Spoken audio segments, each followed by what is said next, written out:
ఎవరన్నా చెప్పొచ్చండి మాట కదా, కానీ దానికి కొన్ని సందర్భాలు ఉంటాయి. ఎలాగా 175 మొన్నే ఎమ్మెల్సీ ఎలక్షన్ జరిగింది. గ్రాడ్యుయేట్ ఎమ్మెల్సీ ఎలక్షన్లో 108 నియోజకవర్గాల పరిధిలో జరిగిన ఎలక్షన్లో 3కు 3 క్లీన్ స్వీప్ చేసాం మేము తెలుగుదేశం పార్టీ. ఎవరికి కోవర్ట్ ఆపరేషన్స్ జరిగినాయని చెప్పి ఎమ్మెల్యే ఎలక్షన్ కాదు, ఎమ్మెల్యే గ్రాడ్యుయేట్ ఎలక్షన్ కాదు, గ్రాడ్యుయేట్స్ అంటే ఎమ్మెల్యేలు ఎమ్మెల్సీ కాదు, గ్రాడ్యుయేట్ ఎమ్మెల్సీ అంటే గ్రాడ్యుయేట్స్ అందరూ ఓట్లు వేస్తారు కదా నియోజకవర్గాలు. అలాగే 3 నియోజకవర్గాలు, ఎమ్మెల్యే నియోజకవర్గం ఒకటే. అదే అంటే ఇప్పుడు వాళ్ళు ఎక్కువ ప్రభావితం చేయలేదు కాబట్టి, లోకల్లో ఉన్న ఎమ్మెల్యేలు ఎక్కువ ప్రభావితం చేయలేకపోయారు వైసీపీ నుంచి కాబట్టి అది జరిగింది అని చెప్పేసి వాళ్ళ ఆరోపణ. గ్రాడ్యుయేట్స్ ని ప్రభావితం చేస్తే పడతాడా? గ్రాడ్యుయేట్ అంటే ఎవరు? ఎంతో కొంత అవగాహన ఉన్న వ్యక్తులే, పరిపాలన మీద అవగాహన ఉన్న వ్యక్తులు. అలాంటి గ్రాడ్యుయేట్స్ అందరూ 175 నియోజకవర్గాల్లో 108 నియోజకవర్గాల పరిధిలో జరిగిందండి ఎలక్షన్. క్లీన్ స్వీప్, అది 20,000, 20,000, 25,000 మెజారిటీ. అది మేము చెప్పేదానికి పారామీటర్, మేము గెలుస్తూ ఉండడానికి. గతంలోనే మాకు 40 నుంచి 46% ఓటింగ్ ఉన్నది. ఇప్పుడు యాంటీ గవర్నమెంట్ ఈ వర్గాలన్నీ గవర్నమెంట్ దూరం అయ్యి అనేది ఒక పారామీటర్. ఇక అన్నిటికన్నా బలమైంది ఏంటంటే అండి, ఎక్కడైనా ప్రతిపక్షం నుంచి అధికార పక్షంలోకి ఎమ్మెల్యేలు మారడమే చూస్తాం మనం. ఇది వరల్డ్ రికార్డ్. ఇది ఆంధ్రప్రదేశ్లో అధికార పక్షం నుంచి ఎమ్మెల్యేలు ఎంపీలు ప్రతిపక్షంలోకి మారటం. ప్రతిపక్షంలో ఇంకా పూర్తిగా రాలేదు, కానీ అధికార పక్షాన్ని చీకొట్టి రఘురామరాజు గారి దగ్గర నుంచి ఈరోజు 4 ఎమ్మెల్యేలు, కోటరెడ్డి శ్రీధర్ రెడ్డి గారు, ఆనం వెంకటరామరెడ్డి గారు, అలాగే మేకపాటి చంద్రశేఖర్ రెడ్డి గారు, శ్రీదేవి గారు తాడికొండ, అంటే రాజధాని నియోజకవర్గ ఎమ్మెల్యే. అలాంటి వాళ్ళే అధికార పార్టీని వదిలేసి వచ్చేస్తున్నారు. వదిలేసి వస్తారా? వీళ్ళు పక్కన పెట్టిరా? ఎవరు పక్కన పెట్టారు? వైసీపీ వాళ్ళు. వాళ్ళు ఎక్కడ పక్కన పెట్టారు? ఈసారి వాళ్ళు పక్కన పెడితే ఎమ్మెల్యేలు అందరికీ కూడా ఎమ్మెల్యే టికెట్లు ఇవ్వబోము అని చెప్పేసి వాళ్ళు అనౌన్స్ చేసి, మీరు ఎవరైతే నియోజకవర్గ స్థాయిలో వాళ్ళ గ్రాఫ్ పడిపోయిందో వాళ్ళకి ఈసారి టికెట్లు రావు అని కన్ఫర్మ్ చేసిన తర్వాత కొంతమంది బయటకు వస్తున్నారు. కన్ఫర్మ్ చేశారండి, వీళ్ళందరికీ కన్ఫర్మ్ చేశారంటున్నారా? మరి కన్ఫర్మ్ చేస్తే ఎందుకు వాళ్ళు బయటకు వెళ్ళిపోయారని అంత గోల్ చేస్తున్నారు? ఎందుకు అంత ఏడుస్తున్నారు సోషల్ మీడియాలో? మమ్మల్ని మోసం చేశారు, జగన్ రెడ్డిని మోసం చేశారని ఎందుకు ఏడుస్తున్నారు? అభిమానం మోసపోయింది ఆ ఎమ్మెల్యే అంటారు కదా. మీకు ఒక మాట చెప్తానండి, కోటరెడ్డి శ్రీధర్ రెడ్డి గారు అంటే జగన్మోహన్ రెడ్డి గారిని రాముళ్లాగా, ఆయన ఒక హనుమంతుల్లాగా ఆలోచించుకున్న వ్యక్తి అయినా, ఆయన కోసం ప్రాణాలు ఇచ్చేసే వ్యక్తి అయినా, అలాంటి వ్యక్తి ఫోన్ ట్యాప్ చేశారు. అతను ఫోన్ ట్యాప్ చేస్తూ ఉంటే ఏంటి నా ఫోన్ కూడా నేను ఇంత నమ్మకస్తుని, నా ఫోన్ ట్యాప్ చేస్తున్నారంటే అంటే నన్ను కూడా నమ్మట్లేదు అన్న దగ్గర ఆయన వ్యతిరేకించడం మొదలు పెట్టాడు పార్టీని. ఆన రామనారాయణ రెడ్డి గారు కూడా అదే నమ్మట్లేదు అని ఎందుకు అనుకోవాలా? జాగ్రత్త పడుతున్నాను అనుకోవచ్చు కదా. అసలు వేరే వాళ్ళ ఫోన్ ట్యాప్ చేయడం అది ఎథిక్సా?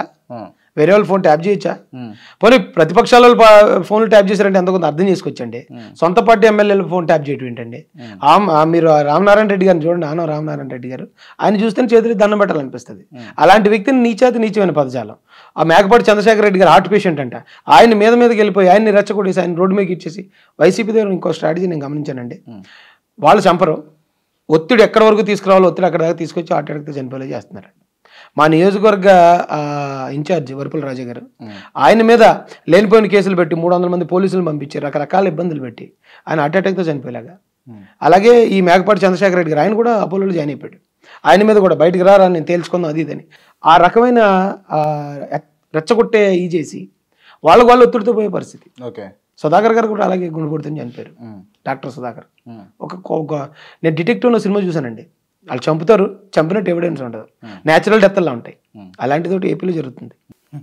నిజం సార్. అంటే మీరు ఏదో వక్రీకరించి మాట్లాడినట్టు ఉన్నది. వక్రీకరిస్తే ఒకే ఇన్సిడెంట్ అనుకోండి, వక్రీకరణ అనుకోవచ్చు. డాక్టర్ సుధాకర్ గారు గుండెపోటుతో చనిపోయారు, వరుపుల రాజా గారు గుండెపోటుతో చనిపోయారు, కోడెల శివప్రసాద్ గారు ఆత్మహత్య చేసుకుని 60 సంవత్సరాలు దాటిన తర్వాత ఒక వ్యక్తి ఆత్మహత్య చేసుకోవడం అంటే ఎంత దారుణమైన పరిస్థితి అండి. ఆయన మీద కుర్చీలు బెంచీలు దొంగతనం కేసు పెట్టారు వైసీపీ గవర్నమెంట్ వచ్చి రావడంతో. ఏమంటే ఒక అసెంబ్లీకి శాసనసభ స్పీకర్గా పనిచేసిన వ్యక్తి కుర్చీలు బెంచీలు దొంగతనం చేస్తాడా? అలా చులక్కన పరిచేసే విధంగా ఆయన ఒకసారి అక్కడ ఎలక్షన్ క్యాంపెయినింగ్కి వెళ్తే ఆయన మీద దాడి చేయించారు, షర్ట్ చింపేసి అక్కడికక్కడే చేసి జుట్టు చెరిపేసి అలా దాడి చేయించారు ఆయన మీద. ఈ దొంగతనం కేసులు, ఆ దాడులు ఇవన్నీ తట్టుకోలేపాడు ఆయన. తట్టుకోలేక ఆయన సూసైడ్ అంటే వాళ్ళే చనిపోతారు, కేసు వీళ్ళ మీదకి రాదు, అలా క్రియేట్ చేస్తారు. మీరు విడిచి వచ్చినటువంటి పార్టీల గురించి మనం మాట్లాడుకుందాం, వాళ్ళ వ్యక్తిత్వాల గురించి. జగన్మోహన్ రెడ్డి గారిని మీరు మోసం చేసిర్రు అని నేను అంటాను, మీరేమంటారు దీనికి? జగన్మోహన్ రెడ్డి మమ్మల్ని, మా వర్గాన్ని, రాష్ట్రాన్ని మోసం చేశాడు. అతను మమ్మల్ని మోసం చేసిన తర్వాత ఆ మోసాన్ని గ్రహించిన మేము అతని వదిలి దూరంగా వచ్చాం. మేము అతన్ని సీఎం చేసాం, మోసం చేయలే. సీఎం చేయటం మోసం అండి? చెప్పండి క్రాంతి గారు. ఆయన మమ్మల్ని మోసం చేశాడు సీఎం అయిన తర్వాత. ఇప్పటి వరకు నేను వాళ్ళకి 10 రూపాయలు ఇస్తున్నాను, వీళ్ళకి 20 రూపాయలు ఇస్తున్నాను అంటాడు. కానీ ఏపీ ప్రజలు ఆయనకి సీఎం పోస్ట్ ఇచ్చారు. ఈ రోజున ఇసుకలో కానీ లెక్కర్లో కానీ వేల కోట్ల రొటేషన్ జరిగిపోతుంది రోజుని. దానికి లెక్కల పత్రాలు లేవు, డిజిటల్ పేమెంట్ తీసుకోరు. కొన్ని వేల కోట్లు సంపాదించుకునే అవకాశం ఇచ్చాం మేము ఆయనకి. ఆయన మాకు చేసింది ఏం లేదు, మోసం చేశాడు, మా ల్యాండ్స్ లాక్కున్నాడు, మా వాళ్ళు చంపాడు, కేసులు కూడా పెట్టలేదు, మమ్మల్ని అవమానాలు చేయించాడు. పవన్ కళ్యాణ్ గారు, పవన్ కళ్యాణ్ గుడ్ మ్యాన్, ఇది ఆయన మంచి వ్యక్తి అండి. మనం పవన్ కళ్యాణ్ గారి గురించి మాట్లాడుకుంటే ఆంధ్ర రాష్ట్రంలో ఏమున్నది అని అంటే ఏ నాయకుడైనా అంటే ఇప్పుడు కొంతమంది మాట్లాడుతున్నప్పుడు కావచ్చు, లేకపోతే అక్కడ ప్రజా సేకరణ చూస్తే పవన్ కళ్యాణ్ గారిని ఎవడైనా అంటే సపోర్ట్ చేయాలి మేము పవన్ కళ్యాణ్కు అని అంటే, పవన్ కళ్యాణ్ సీఎం అవుతాడని అంటే మేము సపోర్ట్ చేస్తాం, కానీ పవన్ కళ్యాణ్ పోయి ఇంకొకరిని సీఎం చేస్తా అని అంటే మేము ఎందుకు సపోర్ట్ చేస్తాం అని వాళ్ళ సొంత అభిమానులు కావచ్చు, పార్టీ అభిమానులు కావచ్చు, లేకపోతే పవన్ కళ్యాణ్ వ్యక్తిగతంగా ఫాలోవర్స్ కావచ్చు అంటున్నటువంటి మాట. మీరు దీన్ని ఏ విధంగా చూస్తారు? అంటే నేను ఇక్కడ కొన్ని సందర్భాలు మనం పరిగణలోకి తీసుకోవాలండి. ఇప్పుడు ఆయన పార్టీ పెట్టిన వెంటనే సీఎం అయిన వాళ్ళు ఉన్నారు, పార్టీ పెట్టి కొన్ని దశాబ్దాల పాటు సీఎం అవ్వలేక దశాబ్దాల తర్వాత సీఎం అయిన వాళ్ళు కూడా ఉన్నారు. ఎందుకు మేము గొప్ప నాయకుడు అని చెప్పుకునే రాజశేఖర రెడ్డి గారు కూడా దాదాపు 3 దశాబ్దాల తర్వాతే ఆయన సీఎం అవ్వగలిగాడు. అప్పటి వరకు ఎమ్మెల్యేనే అతను, ప్రతిపక్ష లీడర్గా కొన్ని రోజులు ఉండొచ్చు, కానీ ఒక సాధారణ ఎమ్మెల్యే అయినా దాదాపు ఆయనకి దశాబ్దాల కాలం పట్టింది. అలాగే మనం బీజేపీ పార్టీని చూసుకుంటే 1951లో అనుకుంటా జనసంఘ్ అనేది పార్టీ నుంచి వచ్చి 2014 అంటే 51 నుంచి 2014 అంటే దాదాపు 70 సంవత్సరాల పైనే అది సంపూర్ణమైన మద్దతు సాధించడానికి టైం పట్టింది కొన్ని కేసుల్లో. కానీ ఎన్టీఆర్ గారు పార్టీ పెట్టినట్టే సీఎం అవ్వగలిగాడు, కేజ్రీవాల్ పార్టీ పెట్టినట్టే సీఎం అవ్వగలిగాడు. వీళ్ళకి మధ్యలో మన వ్యత్యాసాన్ని ఒకసారి గమనించి ఆ క్వాలిటీ ఇప్పుడు ఆంధ్రప్రదేశ్లో అంటే ఆ పరిస్థితి ఉందా లేదా అనేది మనం ఆలోచించాలి. కేజ్రీవాల్ పార్టీ పెట్టాడు, అప్పుడు నిర్భయ ఘటన కానీ లోక్పాల్ బిల్ కానీ మంచి మూమెంట్ తీసుకురాగలిగారు వాళ్ళు. అక్కడ ఉన్న యూత్లో ముఖ్యంగా స్టూడెంట్స్లో మార్పు తీసుకురాగలిగాడు, సీఎం అవ్వగలిగాడు. ఎన్టీఆర్ పార్టీ పెట్టేటప్పటికి ఇక్కడ కాంగ్రెస్ పార్టీ హవా నడుతుంది, అంటే ఉత్తర భారతదేశ పార్టీ. ఈయన ఇక్కడ తెలుగు ఫీలింగ్ని కరెక్ట్గా కనెక్ట్ చేయగలిగాడు, తెలుగు ఆత్మగౌరవం ఆయన ఇమ్మీడియట్గా అవ్వగలిగాడు. అంటే అప్పుడు అక్కడ అవకాశం ఉంది. ఇప్పుడు పవన్ కళ్యాణ్ ఇప్పుడు మరి అదే పని రాజశేఖర రెడ్డి ఎందుకు చేయలేపాడు? కానీ పవన్ కళ్యాణ్ గారు పార్టీ పెట్టినట్టు సీఎం అయిపోవాలని వైసీపీ వాళ్ళు కోరుకుంటారు. రాజశేఖర రెడ్డి గారు 30 సంవత్సరాల తర్వాత సీఎం అయినా ఓకే, 30 సంవత్సరాల తర్వాత ఆయన సీఎం అయ్యి సీఎంగా తన రాజ్యానికి జగన్ వారసుని చేస్తే ఆయన చనిపోయిన సెంటిమెంట్తో కూడా 2014లో జగన్ సీఎంకి వెళ్ళకపోయాడు, సీఎం అవ్వలేకపోయాడు అతను. తర్వాత ఏయో ఈ మభ్యపెట్టే పథకాలని వాటిని మోసాలు చేసి ఈ కుల సమీకరణాలు చేసి ఆయన గెలవగలిగాడు. కానీ ఏ ఫ్యామిలీ బ్యాక్గ్రౌండ్ లేదు, రాజకీయ బ్యాక్గ్రౌండ్, రాజకీయంగా వచ్చిన వారసత్వం లేదు పవన్ కళ్యాణ్ గారికి. ఆయన పార్టీ పెట్టిన సీఎం ఎలాగండి? ఆయనకు అభిమానులు ఉన్నారు, కల్ట్ అభిమానం ఉంది చాలా మంది, అంటే ఎక్కడికి వెళ్ళినా సరే కొన్ని లక్షల మంది వస్తారు ఆయన దగ్గరికి, వాళ్ళు మాత్రం ఉన్నారు. రాజకీయంగా దగ్గర అంత డబ్బులు లేవు, జగన్ గారి దగ్గర ఉన్న అన్ని వేల కోట్ల రూపాయలు పవన్ కళ్యాణ్ గారి దగ్గర లేవు.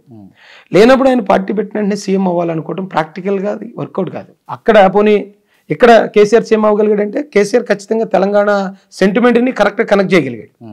అక్కడ ఆ ప్రాంతీయ ఇది లేదు, ముగ్గురు ఆ ప్రాంతానికి చెందిన నాయకులే, అక్కడ వేరే ఏది బలమైన పాయింట్ లేదు. కొత్తగా ఒక పార్టీ వచ్చి సీఎం అవడానికి ఈయనకి ఎంతవరకు ఓటింగ్ ఉంది? ఆ ఓటింగ్తో ఆయన 2024కి ఒక స్టేజ్ కనుక ఎక్కగలిగితే, ఇప్పుడు 2014 ఆయన సపోర్ట్ చేశాడు, బట్ ఈ సీట్ల షేరింగ్ తీసుకోలేదు. అప్పుడు ఆయన సీట్ల షేరింగ్ తీసుకుని ఉంటే 2019 ఎలక్షన్కి ఆయన ఇంకా కీ పర్సన్గా మారిపోయి ఉండేవాడు. ఇప్పుడు ఆయన 2024లో సీట్ షేరింగ్ తీసుకుని ఒక 10 సంఖ్యలో ఎమ్మెల్యేలు, కొంతమంది మంత్రులు కనుక ఆయన చేతిలో ఉంటే, ప్రభుత్వం వీళ్ళ సపోర్ట్ విరమించుకుంటే ప్రభుత్వం కూలిపోయే పరిస్థితి కనుక ఏమైనా క్రియేట్ అయితే ఆయన అనుకున్నట్టు జరుగుతుంది పరిపాలన. ఒక్కసారి ఆయన పరిపాలనలోకి వెళ్ళి ఆ వర్గాలన్నింటినీ కూడా ఆయన మేలు చేస్తాడని ఆ నమ్మకం క్రియేట్ అయితే తర్వాత కాలాల్లో ఆయన యాక్సెప్ట్ చేయడానికి అవకాశం ఉంటుంది. ఓకే, ఒక పవన్ కళ్యాణ్ అభిమానిగా చెప్పండి, పవన్ కళ్యాణ్ గారు సీఎం అవుతారని మీరు అనుకుంటున్నారా? భవిష్యత్తులో అవుతారని అనుకుంటాను నేను. భవిష్యత్తు ఎందుకంటే అంటే మీరు ఈసారి ఛాన్స్ ఇయ్యారా ఆయనకు? నేనేవాడు నేను ఛాన్స్ ఇవ్వడానికి, ఆయనే అంటున్నాడు అన్నమాట. ఇప్పుడు నేనున్న పరిస్థితికి నా పరిస్థితిని చూసి అడిగేయాలన్నప్పుడు నేను అలా వేరే వాళ్ళు నాకు సీఎం ఇవ్వటం ఏంటి? సీఎం అయ్యే స్థాయికి నేను వెళ్ళాలి తప్ప వేరే వాళ్ళని సీఎం ఇవ్వండి అని అడగటం అనేది కరెక్ట్ కాదని ఆయనే అంటున్నాడు అన్నమాట. సో 2024కి ఆంధ్రప్రదేశ్కి దిక్కు దశ చంద్రబాబు నాయుడు అండి. ఆయన వస్తేనే మళ్ళీ అమరావతి డెవలప్మెంట్ కానీ, లేకపోతే అక్కడ ఐటీ సెక్టర్ డెవలప్మెంట్ కానీ, కొత్త ఇండస్ట్రీలు రావటం కానీ, అక్కడ ఉన్న విద్య వైద్య ఉపాధి మెరుగుపడడం కానీ జరుగుతుంది. పవన్ కళ్యాణ్ గారు ఆయన రాజకీయాల్లో కనీసం ఇంకా ఆయనకి అనుభవం లేదు, అంటే పరిపాలన మీద అనుభవం లేదు. ఆయన కూడా ఇప్పుడు ఏమంటున్నాడు, ఇప్పుడు కనుక 2024లో ఈ షేరింగ్లో కనుక వెళ్ళి ఆయన కూడా పవర్లో షేర్ తీసుకుంటే ఆయనకి పెద్ద అనుభవం వస్తుంది, ఎలా పరిపాలించాలి, వాట్ ఈజ్ అనేది ఆయనకి అర్థం అవుతుంది.